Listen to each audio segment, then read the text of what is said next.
So I was very fortunate to get to work with the U.S. Department of State to do some overseas tours, and I just want to let you guys know how that came about because it was quite the process.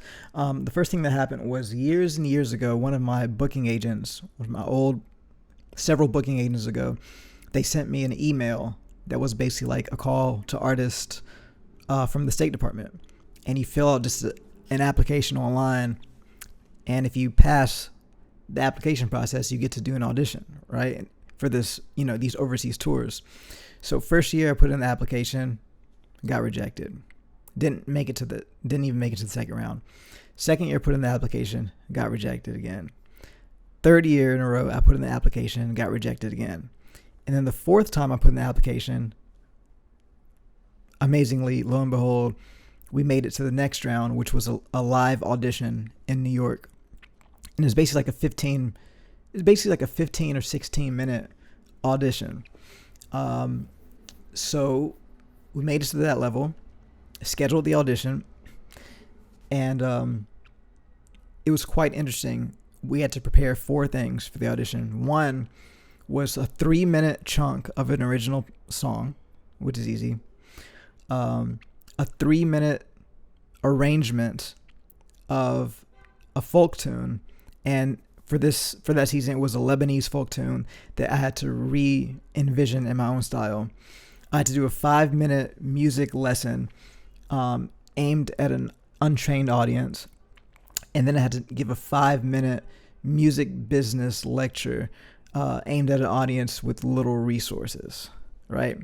So, of course, I had a couple months to prepare this, but I was so busy that I didn't get to prepare until the night before.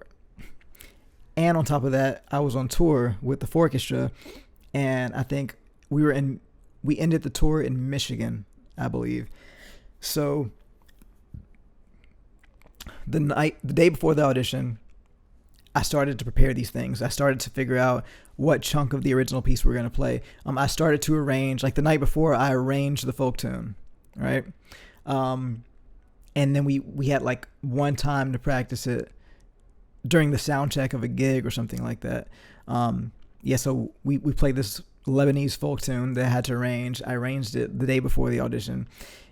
And then after the last gig of the tour in Michigan, we flew to New York for the audition, got there the night before the audition, and then I pulled an all-nighter preparing the 5-minute music lesson and the 5-minute music business lecture. So I literally did not sleep at all. I stayed up all night rehearsing with myself on this presentation that's basically kind of like a TED Talk or something, So stayed up all night. Also kept working on the Lebanese folk tune because I had just arranged it the day before. And I stayed up all night in the hotel. Next thing you know, it's 8:30 in the morning. I get in the cab to go to the audition. And I think it was like maybe 10 minutes away in a cab, and I fell asleep in the cab, got to the audition. We did everything. We did the 3-minute original piece. We did 3-minute folk tune. We did the 5-minute music business lecture, and I did the 5-minute music lesson, right? And it was at Joe's Pub in Manhattan, and there were maybe like 5 judges there, and that's it. It was just an empty place with 5 judges, and it went very well, actually. And I could tell instantly they were really interested in what I had going on because they were asking certain questions like, so how do you fly with this instrument? Or like, if there were no electricity, could you still perform? So they started asking all these questions, and it made me really excited. So I felt pretty confident walking away from that. And out of the 300, I think there was like 300 bands that applied in the first round, and then 40-something bands get chosen for the live audition, the 15-minute live audition in New York. So there were 40 bands there, and out of the 40 bands, I think they choose like 7 or 8, and they chose us, thankfully. And on that tour, we got to go to China, Taiwan, Hong Kong, and Indonesia. So that was a really amazing treat. And I think that we made such a good impression on that tour that they actually called me back again the following year to go to Mauritania in West Africa just to do a one-off performance at the U.S. Embassy in Mauritania, along with some other international, or not international, but just local outreach with different musicians and different programs. So I got to do that. And then the next year they called me again to go to Kazakhstan.